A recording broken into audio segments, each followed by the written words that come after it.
guys, my name is Shay and welcome to my channel. Today I'll be reviewing Riverdale Season 5, Episode 5, Chapter 81, The Homecoming. Don't forget to like, comment, and subscribe. Let's get it.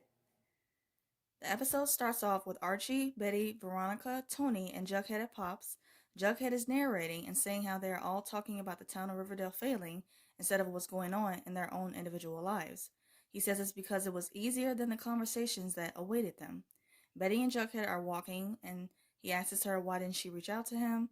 She says she didn't think that he wanted her to after he left her that voicemail on the night of his book launch. She assumed that he didn't want to hear from her. He tells her that that wasn't his intention and apologizes for it coming off that way. He tells her it's nice to see her even though it's strange being back home.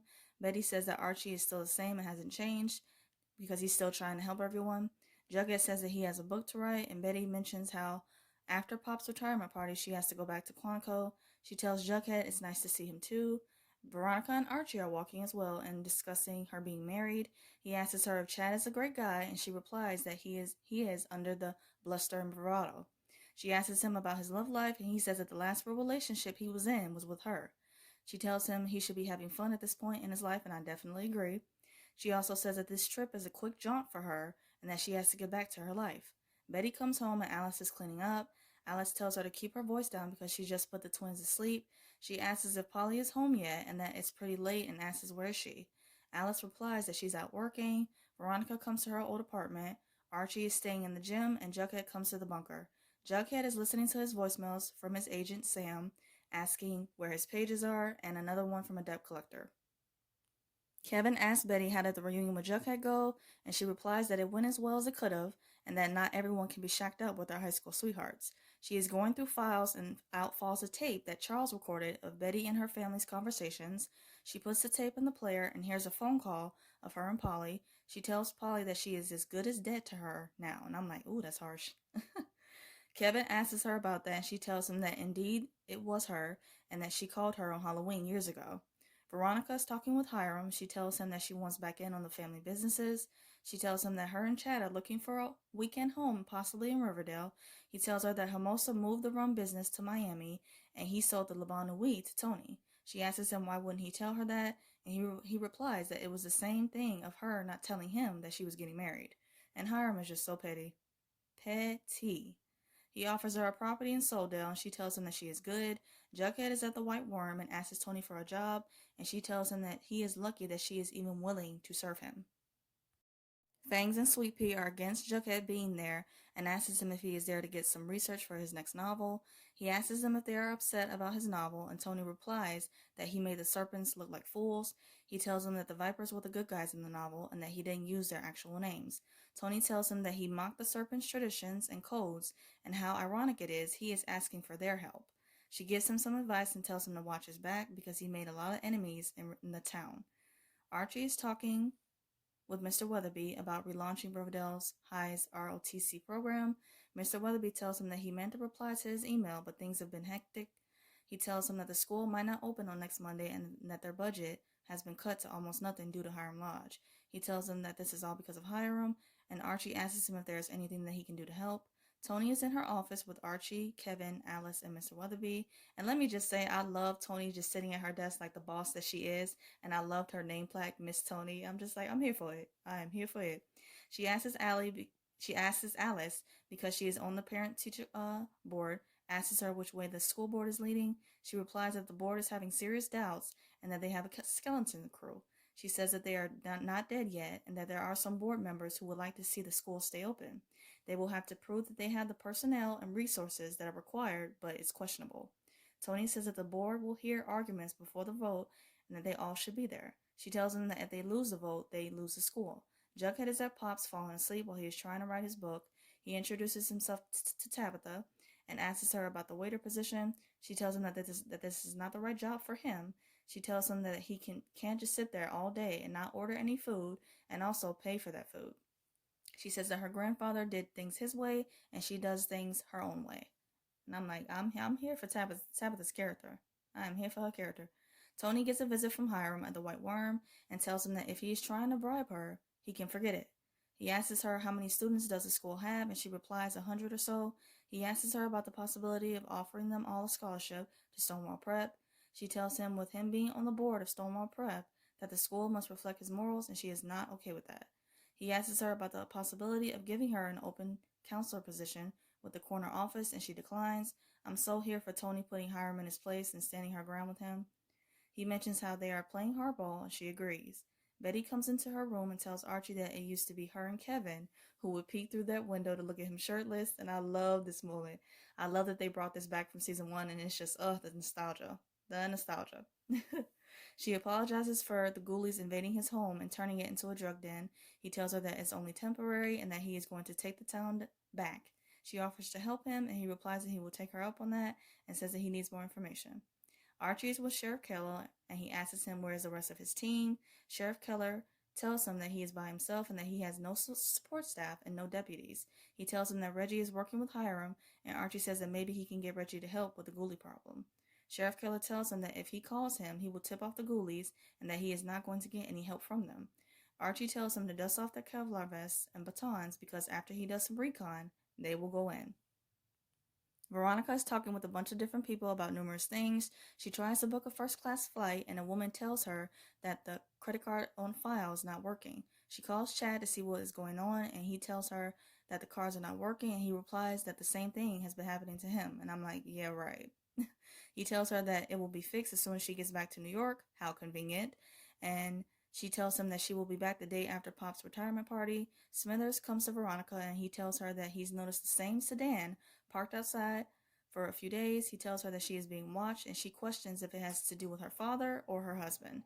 She gets creative and goes to a pawn shop and sells a Glamour egg, and the owner gives her $30,000 for it along with a gun.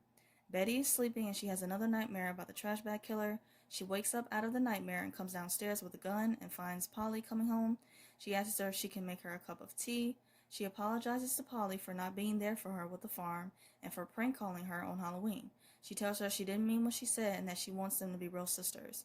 Polly asks her how long she is in town for, and she replies only for a couple of days. Polly tells her that the family really missed her. Betty comes downstairs and Alice is making breakfast. She asks her if Polly usually comes home late night, and Alice tells her that Polly is working at a nightclub and she waitresses a few nights a week. Betty mentions how the nightclub is sketchy, and Alice tells her that she doesn't get to judge her sister, or her for that matter. Tony comes over and shows Alice the newspapers with a bad headline. She says that Hiram is trying to ruin her credibility in the eyes of the school board. Alice tells her that she will run damage control and call each board member. Archie calls Jughead and asks him how his stay at the Five Seasons is going. He tells him he has an idea for Pop's retirement party and that one of them should give him a speech about him. He tells him that since he is a famous writer, Jughead agrees to do it. Reggie just shows up and Archie thanks him for coming to the Ghoulies. He tells them that if there are any merits to his claims to the house being a drug den, and they go inside. They check everywhere and they find nothing, which I'm not surprised. And Archie mentions how it seems like someone tipped them off, most likely Reggie. He says that there isn't more for him to do, and as he's leaving, he sees a strung-out Polly in the back. Pop and Jughead are talking, and Jughead sees debt collectors coming into the diner. Jughead hides from them, and Tabitha covers for him. He thanks her, and Pop offers to help him, and he refuses. She tells him that the waiter job is still available. He tells her that when the debt collectors call to vouch for him, to say that he has a job. He also tells her that he will send them half of his weekly salary so they don't hurt him. Veronica is with Reggie and wants his help with buying a car. He asks her who is she running from, and she replies that she isn't running. He tells her that if she is in trouble to really ask her dad for help. Archie tells Betty that he saw Polly at the Ghoulies. He apologizes and she says that she is pissed and asks when can they go kick their butts. And I'm like, yeah. Archie, Betty, Kevin, and Fangs, and Sweet Pea are going over the plan to invade the Ghoulies at the gym. They say that no one gets killed, but wouldn't mind breaking some bones, and I'm like, yes, the breaking bones, yes. The next shot shows them kicking some major ass and taking names, and I loved every minute of this scene. It was so good, and I was screaming so loud watching it and just cheering them on. Kevin finds Jingle Jangle and says that they have a lab set up in the bathroom. He asks if that is enough to lock them up and put them behind bars, and Betty says that it is. Betty calls the nightclub as Polly and asks for a schedule to work, and the guy tells him that she hasn't worked there in a year. Mr. Weatherby tells Alice, Kevin, and Archie that there are 2 more teachers who have defected to Stonewall Prep. Tony comes in and says that they have a bigger problem, tells them that one of her girls found a secret agenda for the town hall meeting.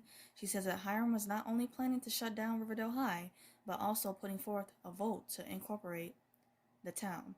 Tony tells them that they need the public there at the meeting to vote against Hiram's plan. Archie says that he can work on the teacher's plan, while Tony has an idea for an investor. Veronica tells Hiram about Chad having her followed and asks him to have a talk with her husband. He tells her he won't help her because she refused to help him 7 years ago when he was bloody and bruised after he got his ass beat by those guys. He says it's time for him to teach her a lesson. I'm like, really? Like, your daughter is coming to you for help, serious help, and you are turning her away because you're still holding on to that 7 years later? Dude, grow up. Grow up. Alice asks Polly if she would want to come to Pop's retirement party and bring the twins. She tells her she has to work and snaps at her and tells her to get off her back. Betty mentions how she knows that Polly hasn't worked at the restaurant and that she's been hanging with the ghoulies. Polly tells her that it's none of her business and that she doesn't have a right to tell her how to run her life when she knows nothing about it. Jughead is writing his speech for Pop and he gets a call from Sam. Sam asks him about his pages again. He tells him he's been working for Pop. He tells him that he doesn't want to be a one-hit wonder, and he sends them the speech that he's going to be giving to Pop at his retirement party. And I'm like, no, Jughead, why did you do that? Why did you do that? Like, you're that desperate to get another hit for your novel that you're going to just give that speech away like that? So it's like, does that really mean anything to you then? Ugh. Betty is helping Archie clean up his house from the damage done by the ghoulies. She tells him that she would rather be here than at her own house because of the drama that she caused. He asks her if the four of them want to get together and hang out, and she agrees. He asks her if she can buy her some pizza to thank her for everything, and she says that sounds great. He says that he should take a shower, and she says she needs one too. They both ask at the same time, do you want to go first? And the next shot shows them getting it on in the shower. And that scene was so hot. Like, I'm like, ooh. Oh. I mean, it was everything. Honestly, everything. Afterwards, Archie asks Betty what just happened between them, and she replies that it was something that they've wanted to do since high school, but never really got around to it. And even with them being in relationships, they both agreed that they wanted to do that. Like, wow. Wow! They both agree that they are just friends. Betty says that they are both single adults who are allowed to have fun every now and then, and I completely agree. Like, live your life and have fun and do what you want to do. You only get one life, so we might as well live it, right? They both agree it's okay to keep this between themselves. Archie gives Pop his very own varsity jacket, and it's so sweet. Pop mentions how he never got to graduate and that this gift means the world to him. Jughead gives his speech to Pop, and it's beautiful. They all cheer in honor of Pop, and I love this moment. Tony tells Cheryl that she's glad she came to Pop's retirement party. Cheryl says that Pop always added a drop of human kindness to whatever she ordered. Tony asks her if she has considered her ask of funding Riverdale and the teachers' needs. She says it's the only thing that might save the school. Cheryl says that she only came to celebrate Pop and to not get caught up in small-town politics. She mentions how she can barely afford Thornhill's renovations.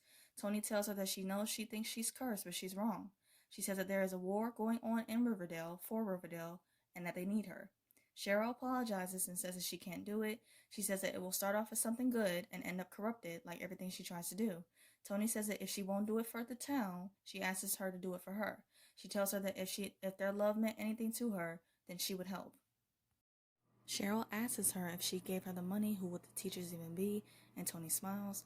Archie, Betty, Veronica, and Jughead are in the lounge room at Riverdale High late at night. He tells them that Hiram is trying to shut the school down and that he's pushing to unincorporate the town. He says that they can stop him or at least slow him down. Betty asks him how, and Archie replies that they all become teachers at the school, and they laugh at him.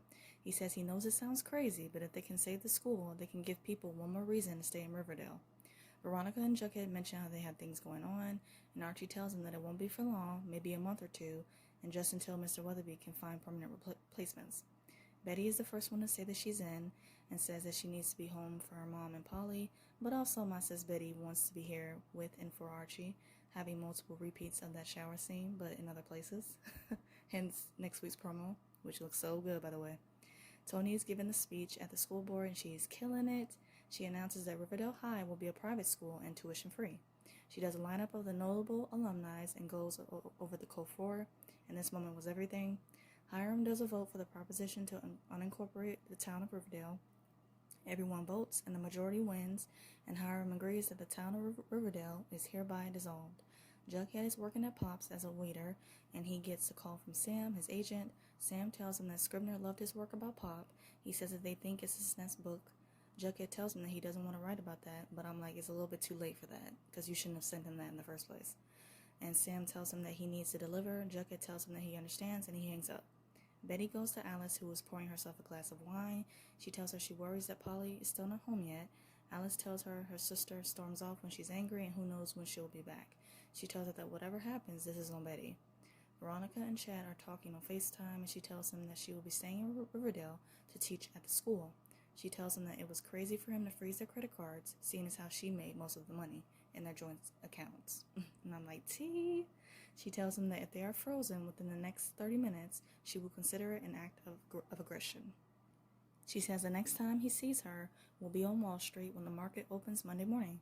She mentions how this she-wolf will tear out his throat in front of all the other alpha dogs. And I'm like, I'm so here for that. And I'm not really here for Veronica's character like that sometimes, but this moment I was all here for it. And I just loved how she put him in his place. Archie is texting Betty, and I love their text exchanges. Jughead shows up at Archie's doorstep late at night and asks if he needs a roommate. He asks him what happened with the 5 seasons, and he replies that it's a little rich for his book. Archie agrees and invites him in. Betty leaves a voicemail to Polly telling her that she's sorry for what she said to her. She tells her she loves her and that she's here for her. She tells her to call her or that she will come to her and asks her to come home. There's a voiceover of Betty leaving her voicemail, and it shows Polly running down the street from the same truck that picked up Squeaky in the last episode, and I'm assuming this is a trash bag killer. To end this video, I'm going to do 3 quick things. First, just my quick thoughts on the episode. I really enjoyed it. I love seeing the core 4 team up to become teachers to save the high school. Second, my quick thoughts on next week's promo. All I have to say is Barchie, Barchie, Barchie. And also friends with benefits type of situation going on, and I'm down for it. I am down for it. Third, I'm going to do a quick rapid fire of the episode. My favorite scene, Archie, Betty, Kevin, Fangs, and Sweet Pea with Mr. Keller busting in on the ghoulies and kicking some major butt. That scene was so fun to watch, and I was literally just cheering them on like every minute. Favorite quote, I'll be sure to do that, Pumpkin, by Tabitha, and I just love how she came at the debt collectors, and I'm definitely going to love her character. Favorite look, I would say Archie. I don't know, it's just something about Time Jump Archie that's just giving me everything that I need. Like, Archie was always handsome, don't get me wrong, but something about Time Jump Archie's everything. My WTF moment, no, favorite duo, Barchie, come on now. Like, that shower scene alone was everything. All of those built up feelings and tension just exploded, and it was amazing to watch. And I love them teaming up and kicking some butt too. Like, we love a dynamic duo. Love to see it. My WTF moment is Hiram telling Veronica that he wasn't going to help her because when he needed her help, she refused and left him bloody and bruised. He's truly something else, and I'm just waiting for someone to take him down. And I mean truly take him down. I hope you guys enjoyed my review of Riverdale. I also review other shows like All American, Legacies, and some other stuff. And if those interest you, please check out those videos on my channel and subscribe. Let's keep the conversation going and let me know your thoughts about the episode in the comments. I hope you guys have a great day, stay safe, and see you guys next week.